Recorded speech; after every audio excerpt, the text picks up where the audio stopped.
गिबियावनो आंनि बासायगिरि फोरबो जिसु ख्रिस्टखौ हामबाय होनदों। नैथियाव आंनि बे इउट्यूब चेनेलाव बे गोदान भिडिअनि गेजेरजों साफ्रोमनिसिमबो बराय हरबावनाय थाबाय। आङो थांनाय सप्तायाव इसोरनि थाग्रा न'नि सोमोन्दै बुंदोंमोन। आङो दिनै लाबोदों आरज। आरजनि गुदियानो जादों इसोरजों सोमोन्दो गायसननाय। जागायजेननाय 4 बालाब 22 सिरियाव जोङो मोनो। आदम आरो हाबाया जेब्ला सिदनि फिसाज्ला इनुसनि जोनोम जादोंमोन, बे समनिफ्रायनो आदम आरो हाबाया इसोरखौ गाबज्रिनानै आरज खालामजेनदोंमोन। आरो जों मोनो जागायजेननाय 12 बालाब 8 सिरियाव आब्राहामनि सोमोन्दै। जेब्ला आब्राहामा आइ आरो बेतेलनि गेजेराव थाम्बुखौ खोंदोंमोन, अब्ला बियो नखर बिन्दो बानायनानै आरज खालामजेनदोंमोन। आब्राहामनि नखर बिन्दोआव आरज खालामनायानो जाति हारिमु धोरोमनि बिथा आरो मिशन बिथा जानानै थादोंमोन। दिनै आब्राहामनि बे नखर बिन्दोनि गेजेरजोंनो बिसिनि गासै फिरियाव इसोरखौ गिनाय आरो आरज खालामनाय जादोंमोन।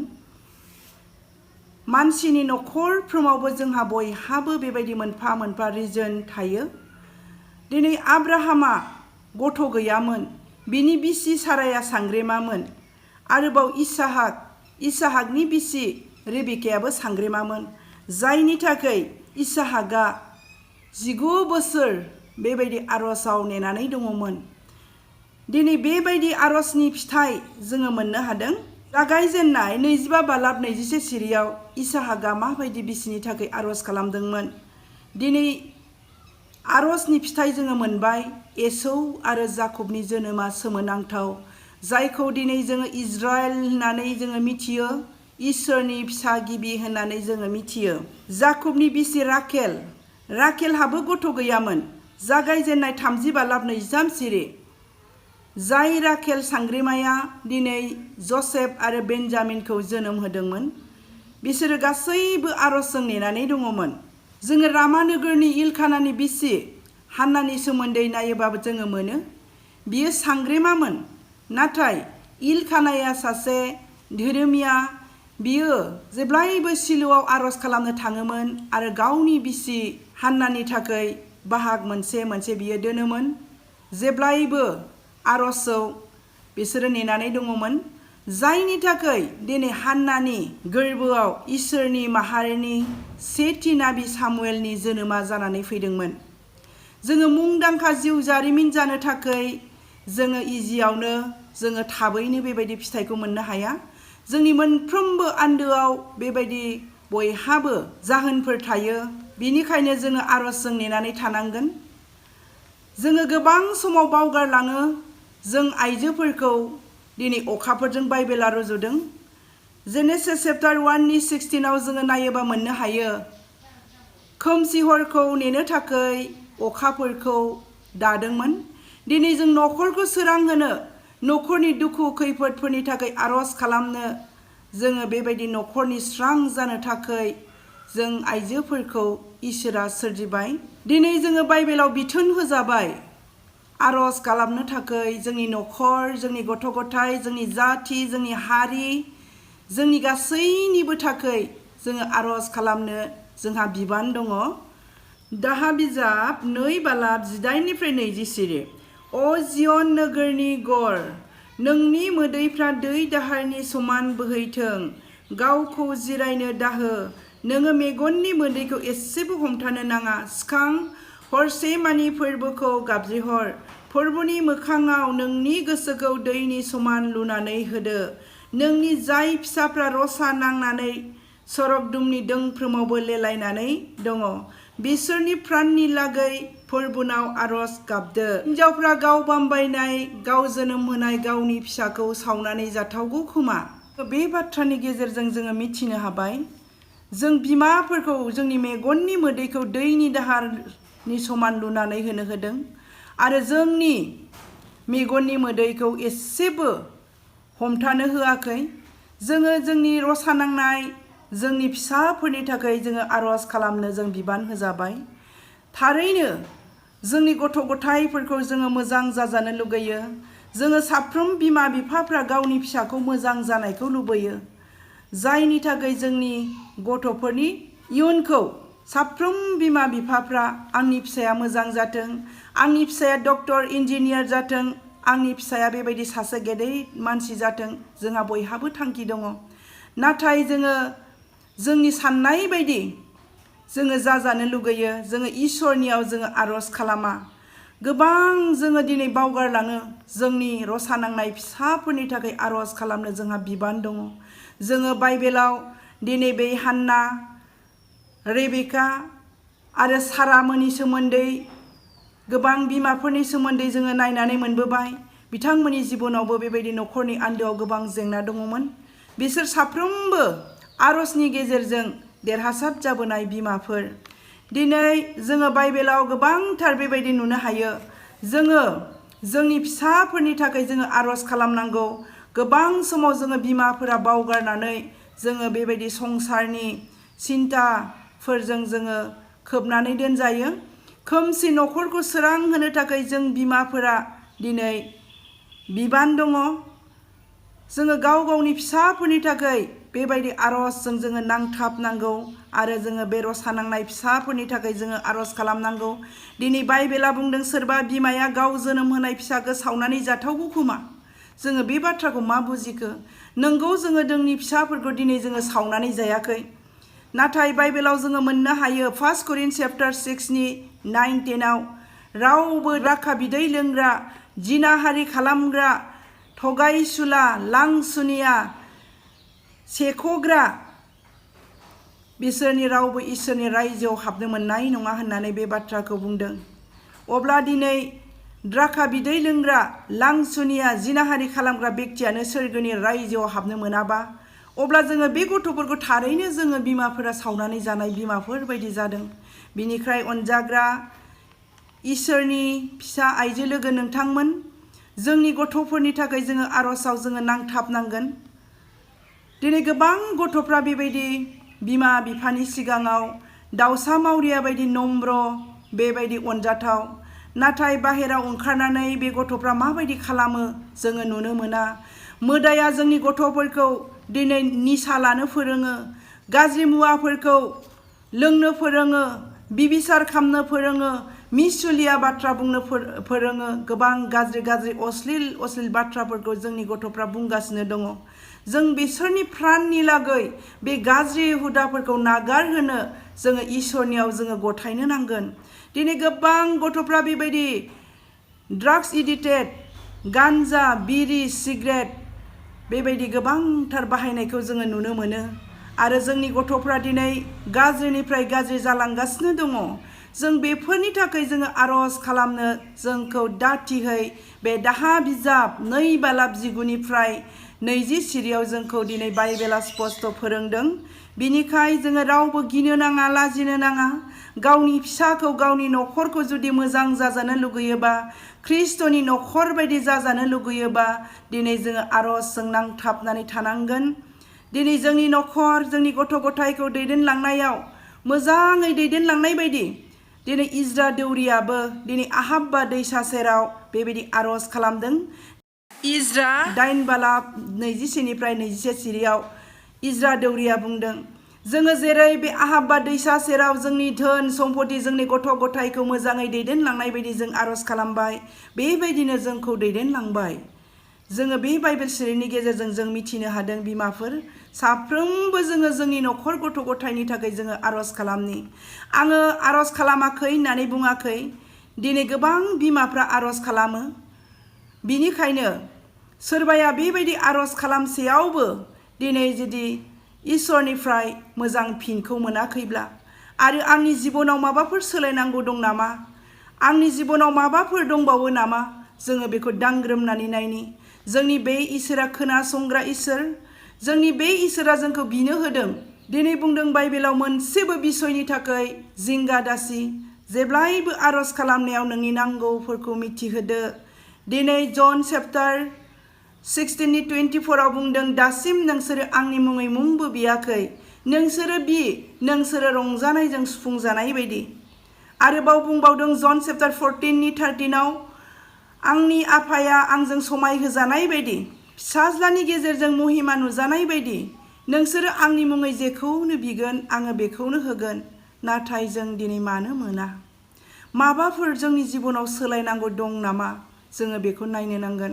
राजा डेभिडआ गावनि दुखुखौ इसोरनो फोरमायनानै लादोंमोन। गीत माला 142 नाम्बारनि 2-7 सिरिसिमाव दाभिदआ बुंदों, आङो बिमायनो आलाय सिलाय जाबाय आरो आङो बिमायनो दुखुआव दङ। बिनिखायनो आंनि गासै दुखु दाहाखौ आङो बे इसोरनो खोन्थानानै लानि आरो आङो दिनै बुफ्रुनानै दिन्थिनि। जोंनि दुखु दाहाखौ इसोरनो फोरमायनो जोंहाबो बिबान दङ। जोंनि बे इसोरा गावनियाव बिनाय आरो गावनियाव फोरमायनायखौ जोंनिफ्राय जेब्लायबो नेनानै थायो। बियो सोर धोरोमिया बेक्तिया आरज खालामदों बेखौ बियो खोनासङो। जोङो हुदा बिजाब 4-7 सिरियाव नायोबा मोनो, जोङो आरज खालामब्ला जोंनि इसोरा जोंनि साखाथियावनो थानानै खोनासङो। बबे जातिहा बेबायदि इसोर दङ? जेसांखि महान जातियानो जाया मानो, रावबो जातिहा बेबायदि खाथियाव थानानै जोंनि आरजखौ नेग्रा इसोर गैया। जों मिथिबाय। बिनिखायनो जोङो बे इसोरनाव जोंनि गासै दुखु दाहाखौ जोङो फोरमायनि। दिनै जोङो जोंनि न'खराव मा जादों आरो मा जानो थांगासिनो दङ, जों जुदि बेखौ मिथियाखैब्ला इसोरनियाव जोङो आरज खालाम। जेरेमिया 33-3 सिरियाव बुंदों, नोंसोरो आंनियाव आरज खालाम, दासिम नोङो जेखौ मिथियाखै बे महान थाखोमानाय बिसयफोरखौ आङो नोंनो खिन्थागोन। जोङो दिनै गोबांथार जोंनि न'खराव मा जादों, जोंनि न'खरा मा जानो थांगासिनो दङ, बबे लामाजों जोंनि फिसाफ्रा आगान सुरलांगासिनो दङ, जों बेखौ मिथिया। जेब्ला नोङो इसोरनाव आन्थु लागोन, गावखौ गुरै नम्र जानानै बै इसोरनाव आरज खालामगोन, अब्ला नोंनि फिसाया मा मावगासिनो दङ, नोंनि फिसाया बबे लामाजों थांगासिनो दङ, नोंनि न'खरा बबे लामाजों थांगासिनो दङ, नों ख्रिस्ट हामजानाय जिबन जापन खालामनो हादोंना हायाखै, बे अगम्य थाखुमानाय महान बिसयखौ इसोरा नोंनो थारैनो फोरमायगोन। जोंनि इसोरा गासैखौबो दिन्थिग्रा इसोरसो। नाथाय जोङो दिनै खिन्थानानै लानो रोङैयाव, जोंनि सोलायनो रोङैयावसो जोङो दिनै मोननो हायाखै।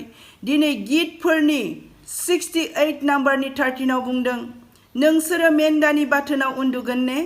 नोंसोरनि गांखंफोरखौ सनाजों सिरायनो आरो नोंसोरनि गांफोरखौ रुफाजों सिरायजानाय फारेव बायदि जागोन ने?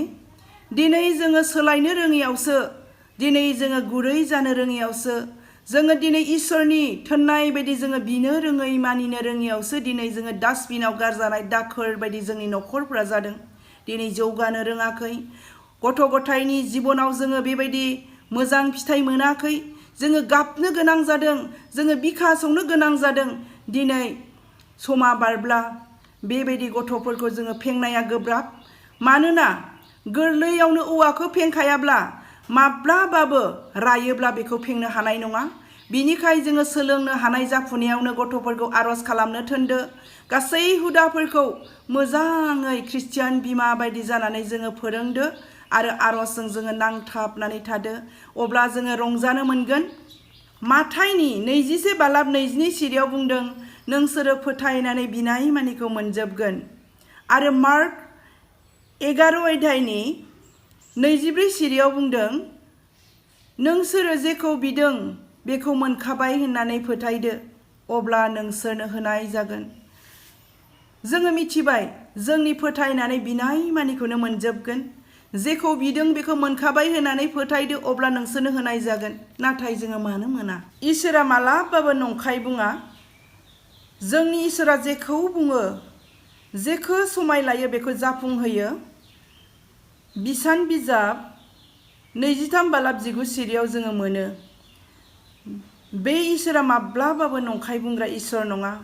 जोङो आइजाया चैप्टार 48 नायोब्लाबो मोननो हायो। बिबारा रानलाङो, गांसोआ रहायलाङो, नाथाय आंनि बुंनाय बाथ्राफ्रा गोथाङैनो थायो।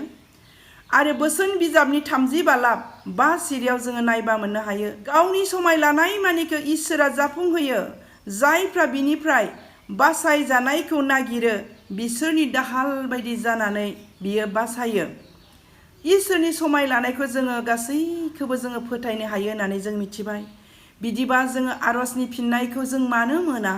जोङो गोबाङा आरज खालामो गोबाङा बेबायदि उदै बासियो घन्टा घन्टा बिदिनो 7 दिन 10 दिन गोबां आइजोफोर आरज खालामो उदै बासिनानै नाथाय जोङो मानो जोङो फिननायखौ जोङो मोननो हाया मोनैनि जाहोना जाबाय इसोरनि बोसोनखौ खोनासङैनि थाखाय आरो गावखौ धोरोमिया साननायनि थाखाय दिनै लुकास 18 बालाब 9निफ्राय 14 सिरियाव जोङो खाजोना खांग्रा आरो फारिसायनि सोमोन्दै नायोब्ला जों मिथियो माबायदि फारिसाया गावखौ धोरोमिया बायदि आरज खालामदोंमोन जोंखौ जिसु ख्रिस्टआ बुंदों नोंसोरो बै फारिसाय बायदि आरज दाख्लाम बेबायदि गावखौ धोरोमिया साननानै जुदि नोंसोर आरज खालामोब्ला नोंसिनि आरजआ खोनासंजानाय नङा जोङो गुबुननि दाय मावनायफोरखौ जोङो गोबां समाव जोङो निमाहा होनो हाया जोङो गावनिखौल' गोथों सानो गुरै जानो हाया जोङो बिनिखायनो मार्क 11:25-26 बुंदों नोंसोरो गुबुननि दायखौ निमाहा होआब्ला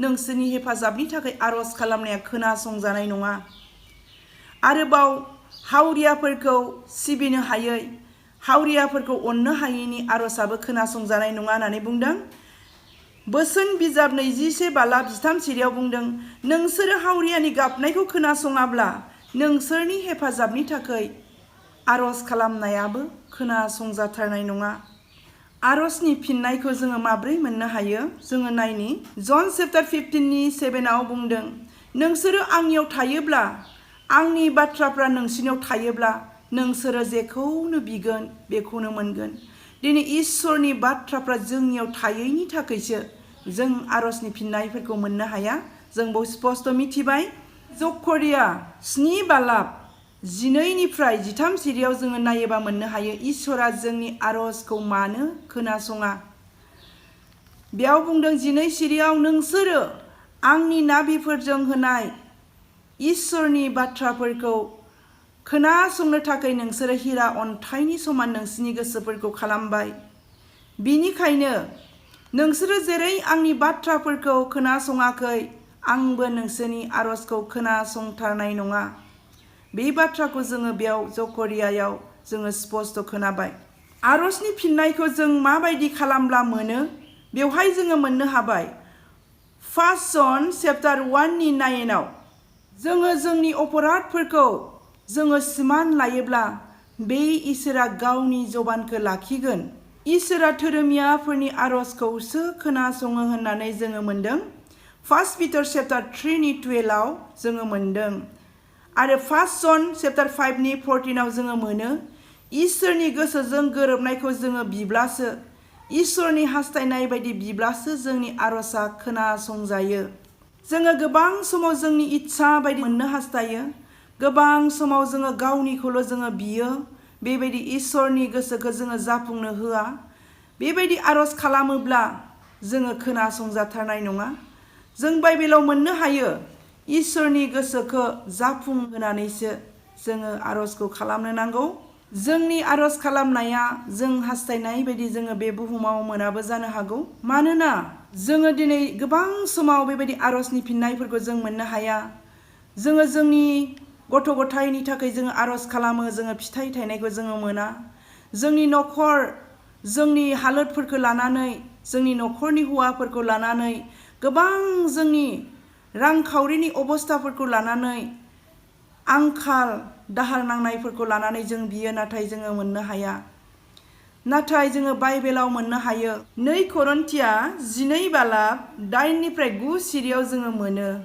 दिनै पौला बे बुहुमाव थानाय समाव गावनि बेरामनि थाखाय आरज खालामदोंमोन बियो इसोरनाव सोखाजानो थाखाय खनथामसिम आरज खालामदोंमोन नाथाय इसोरनि बुंफिननाया बेनो पौल नोंनि बोलो गैयैयाव आंनि बोलोआनो देरसिनथार जागोन होमब्ला जोङो मिथिबाय दिनै सासे पौला ओरैबायदि बिस्साहिमोन गोथैखौ फोथांनो हादोंमोन आसरित खामानि मावदोंमोन बिनि गाननाय गामसाफोरजों बिनि लानाय रुमालफोरखौ लाङोबानो दिनै बेरामिफ्रा हामदोंमोन भुतफोरा खारदोंमोन दिनै बेबायदि सासे गेदेर फोथायारिनि आरजआनो जुदि सोखाजानायखौ मोननो हायाखैब्ला इसोरा बेखौ बुंफिनदों आंनि अननायानो जथेस्थ जागोन दिनै जोङो संसाराव थानाय समावहाय जों हास्थायनाय बायदि जोंनि आरजनि फिथाइखौ जों मोनाबो जानो हागौ मानोना जेरै दैयाव थानो थाखाय सोरजिजानाय नाया बोरियाव दोनोब्ला गोजोननाय मोना आरो बेबायदिनो नख्राङाव बिरनो थाखाय सोरजिजानाय दाउआ फानजारियाव जोबजाब्ला गोजोननायखौ मोना। बेबायदिनो दिनैहाय जोङो सोरगोनि नोगोरारिनि थाखाय दाजानाय जों साफ्रोम फोथायारिफ्रा हयथ' जोङो बे बुहुमाव जोंनि हास्थायनाय बायदि जोङो मोनाबो जानो हागौ। बिनिखायनो जोङो पलनि जिउ जारिमिनखौ जोङो नायनानै जोङो बुजिनानै सैसोनानै जोंबो थानो सोलोंनो नांसिगोन। लुक 21:36 बुंदों, बिनिखाय बेफोर जागोन जाथायफोरनिफ्राय खारग'नानै मानसिनि बिसा हौवानि सिगाङाव गसंनो हानाय बायदि सिरि मोननानै था आरो आरज खालामफ्लाय। जोङो बै मानसिनि बिसा हौवानि सिगाङाव जोङो माखौ लानानै जों गसंगोन? माखौ लानानै जोङो बिनि सिगाङाव जोङो फिननाय होगोन? जोङो बेयाव मोननो हाबाय जों दिनै जोंनि हादरनि राजाफोर आरो हादरनि मानसिफोरनि थाखाय जोंनि जाथि जोंनि हारिफोरनि थाखाय जोङो आरज खालामनो बिथोन होजाबाय। 1 टिमथि चेप्टार 2:2 बुंदों, बेबायदिनो जोङो इसोरखौ खुलुमनानै मोजाङै आरो गोजोनै खामिनो हानाय बायदि राजाफोर आरो इखथियार गोनांफोरनि थाखायबो आरज खालामदो। जोङो इसोरखौ गोसोमानिजों मान होनो आरो मानसिफोरनोबो होनांगौ बादि मानखौ होनो हानाय बायदि जोङो आरज खालामदो। जों मिथिबाय। आरोबाव जिसु ख्रिस्ट'आ मोनसे खोथा बुंदों लुक 10:2 बुथुमनांगौ आबादा गोबांथार नाथाय मावग्राफ्रा एसेल'। बिनिखायनो बुथुमनांगौनि बिगबानाव आरज खालाम, बियो गावनि हुआव मावग्राफोर थिनहरनाय बायदि। जन चेप्टार 4:35 बुंदों, दुब्लियाव नायहर, माइफ्रा मोनब्लुंजोब्बाय, हानो हमबाय। जों दिनै बे गेदेर बिबानखौ जोङो होजाबाय। जों बे जिसु ख्रिस्ट'आ जि थांखिखौ लानानै बे बुहुमाव फैदोंमोन जोङो दिनै बेखौ बुजिनांगोन। जोंनि बर' बिदा फंबायफ्रा दिनै मोदायनि जोबथेसालियाव दिनै दङ। जोङो आरज खालामनो बिबान होजाबाय। थिनहरजानाय 12 बालाबाव जोङो नायोबा मोननो हायो बै समनि आइजोफोरा दिनै जाकुबनि बिमा मरियम मोनहा गावनि न'आव माबायदि बिथरमोनहा जोबथेसालियाव थानाय समाव बिसोरो दर फांथेनानै आरज खालामदोंमोन। बेबायदि आइजोफोरा आरज खालामनो बिबान होजाबाय। बेयाव आइजोफोरखौसो जों मोननो हादों, बेयाव हौवाफोरनि जेबो नाम खारिनाय गैया। जेब्ला बिथरा जोबथेसालिनिफ्राय गबोदोंमोन अब्ला रुदा होननाय आइजोआ बेखौ नायखंख्रेनाय फैनाय आन्दाज मोननाय जों बेयाव मोननो हायो आरो गोबां बिमाफोर बेयाव दङमोन। अब्ला दिनै जोंनि बर' बिदा फंबायफ्रा दिनै सैताननि गरालाव दिनै जोबजानानै दङ। दिनै बिसोरनि आत्मानि मेगन आत्मानि खोमाखौ खेवनो थाखाय जों साफ्रोमबो जों बिबान होजाबाय। जोङो आरजआव जोङो नांथाबनांगौ।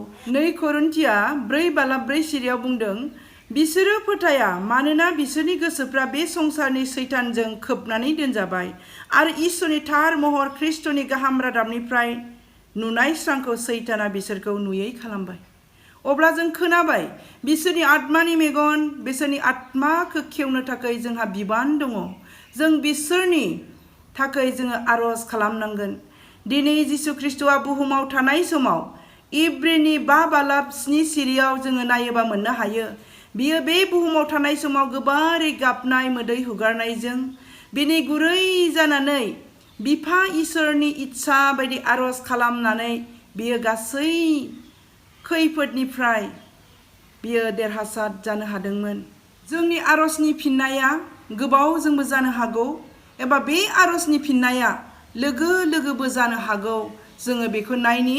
राजा सल'मना जेब्ला उन्दै समाव राजा जादोंमोन आरो बेनो गियाननि अभाब जादोंमोन, बियो गियान मोननो थाखाय बिनहिनियम मैदानाव बियो हाजार हाजार मोसौनि बोलि होनानै सावफुंनानै बियो इसोरनियाव आरज खालामदोंमोन। अब्ला इसोरा सल'मननि बे गियान बिनायाव जोबोद खुसि जादों। बियो 1 राजा 3:13 बुंदों, नोङो धोन मान मोननो खावलायाखैब्लाबो नोंनि आमोलाव गुबुन राजाफोरजों सुनायनो हायाजासे आं नोंनो धन सम्पति आरो मान होगोन। जों मिथिबाय दिनै इसोरा सल'मननि हामजानाय आरजखौ जोबोद बेबायदि गनायनो हादोंमोन। मानोना बियो धन मान सन्मान थाखा फैसा मोननो थाखाय आरज खालामालासिनो बियो इसोर हामजानाय बायदि गुरै गोसोजों गियान मोननो थाखायल' इसोरनाव खावलायदोंमोन। दिनै जोंनि आरजफ्राबो सल'मननि बायदि गुरै इसोर हामजानाय बेबायदि जोंहा जानो नांगोन। 1 जन चैप्टार 5नि 14आव नायोब्ला जोङो मोनो जोंनि आरजआ इसोरनि इच्छा बायदि खालामब्लासो खोनासंजागोन होननानै जों मोननो हादों। आङो जोबनायाव मोनसे बाइबेल सिरि फरायनानै आङो फोजोबनोसै। जेरेमिया 17:7-8 सिरि साब्बाइस जाय मानसिया फोरबुनियाव आरज खालामबाय आरो जाया फोरबुनाव बरसा खालामबाय बियो दै बोहैनाय दैखंनि जिङाव गायजानाय बिफां बायदि बिनि रोदाफ्रा दैखंनि जिङाव सुरलांगोन। दिनैनि आयदाखौ आं बेसेयावनो फोजोबनाय जाबाय। गोजोन्थों।